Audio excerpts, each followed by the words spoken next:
আসসালামু আলাইকুম, স্বেচ্ছাগুলোতে আপনাদেরকে স্বাগতম। এটা হচ্ছে কুমড়ার একটা বেল্ট। দেখেন প্রচুর পরিমাণে কুমড়ার আবাদ হয়। এটা মূলত লেটের কুমড়া।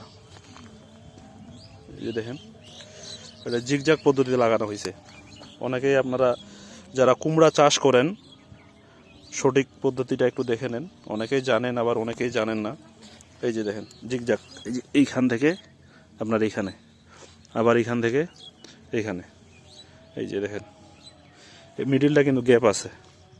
এই যে এইটা গ্যাপ, আবার এইটা গ্যাপ, এভাবে করে রিং করে দেওয়া হয়েছে এবং আশেপাশের ঘাসগুলা পরিষ্কার করে দেওয়া হয়েছে। এই যে সার দেওয়া হচ্ছে, এই যে সার, এই যে সার দেখেন, মোটামুটি একটা গাছে 150 গ্রাম 200 গ্রাম করে সার পড়তেছে।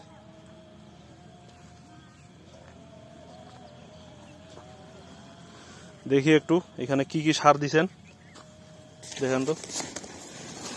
এই যে এখানে আছে ইউরিয়া আছে, টিএসপি আছে, পটাশ আছে, হালকা পাতলা জৈব আছে। এইভাবে করে দেওয়া হচ্ছে। এতে করে যে সারের পরে মাটিটা এইভাবে করে ঢাকায় দেওয়া হবে। এই যে এটা এইভাবে করে দেওয়া হবে, এইভাবে করে। এরপরে সেচ, বাস, আর কোনো দেওয়া হবে না। যখন মাঝে মাঝে আপনার সেচ দিবে, সেচের সময় এখানে হয়তো বা ডেপ সার দেওয়া যেতে পারে।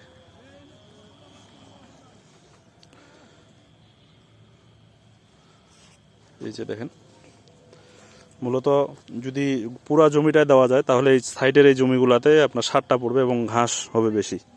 এটা মূলত কুষারের জমি, মানে আখ।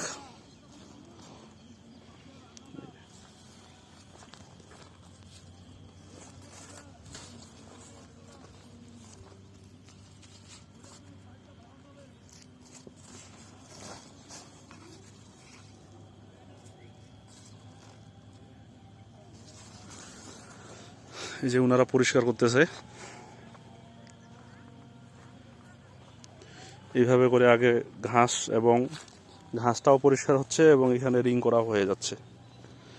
আপনারা চেষ্টা করবেন যে ফসলেই করেন না কেন একটু সময় নিয়ে চাষাবাদটা করার, কারণ বর্তমান কৃষিকাজ অনেক কঠিন।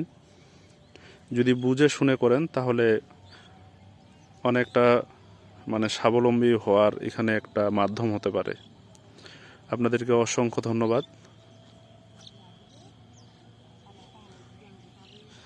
আর গাছ থেকে রিংটা দেখেন, এই যে এটা হচ্ছে মেন গাছ। এই গোড়া থেকে এই যে রিং দেখেন, মোটামুটি 8 থেকে 9 ইঞ্চি প্রত্যেকটা গাছের। এই যে গোড়া থেকে রিং করবেন 8 থেকে 9 ইঞ্চি, 10 ইঞ্চি, এইভাবে করে। গাছ থেকে অবশ্যই ডিস্টেন্সটা ভালোভাবে বজায় রাখবেন। এই যে এটা হচ্ছে গোড়া, এই যে দেখেন রিং। এই জিনিসটা অবশ্যই মাথায় রাখবেন। আপনাদেরকে অসংখ্য ধন্যবাদ। আপনাদের যদি যে কোনো ধরনের যদি অন্য ভিডিও লাগে অবশ্যই কমেন্টসে জানাবেন। আমরা চেষ্টা করব আপনাদের সুবিধা হয় বা আপনারা উপকৃত হন এই ধরনের ভিডিও দেওয়ার। ভালো থাকবেন। আসসালামু আলাইকুম।